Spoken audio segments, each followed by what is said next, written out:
So this is probably something once in a lifetime right here. 1967 Carrier.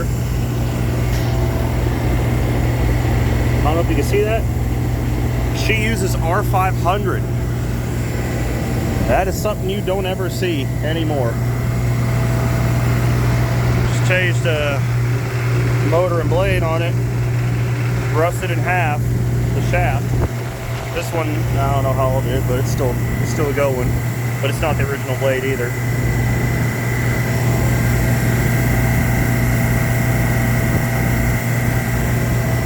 It's absolutely amazing.